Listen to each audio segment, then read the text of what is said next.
কালীয় নাগ যখন এই প্রার্থনা করলো, গোবিন্দ বললেন, এই জগৎ সংসারে কত মানুষ আমার দান অস্বীকার করে, আমার প্রদত্ত সম্পদ ওরা ব্যবহার করে আমায় দেয় না। কালীয়, তুমি যে কৃতজ্ঞতা স্বীকার করেছো, বিষটাও আমার চরণে দিয়েছো, এই জন্য আমি তোমার মস্তকে চরণ রেখে চরণ চিহ্ন দিয়ে যাচ্ছি। গরুর কখনো তোমায় বিরক্ত করবে না। জগৎজীবী জানবে আমার প্রদত্ত সম্পদ আমাকে দিয়ে যে প্রতিদান দেয়, ঋণ স্বীকার করে, আমি অনন্তকাল অন্তিমকালে এমন করেই চরণ তলে তাদেরকে আশ্রয় দান করি, চরণ তলে বাধিত রাখি, চরণ দ্বারা কৃতার্থ করি।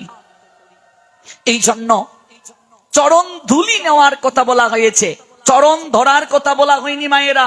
চরণ ধুলি, সাধু যে পথে যাবেন সেখানে চরণ ধুলি আছে কি নেই, ওই জায়গা থেকে আমি ধুলি নেব। এখানে আপনারা হাজার হাজার সাধুগণ এসেছেন, এখানেই তো ধুলিকণা আছে।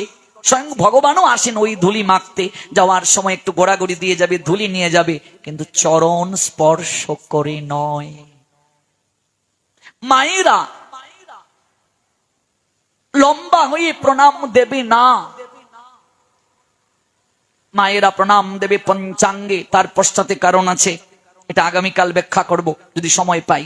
মায়েরা পঞ্চাঙ্গে প্রণাম দেবে। ব্রাহ্মণস্য গুদম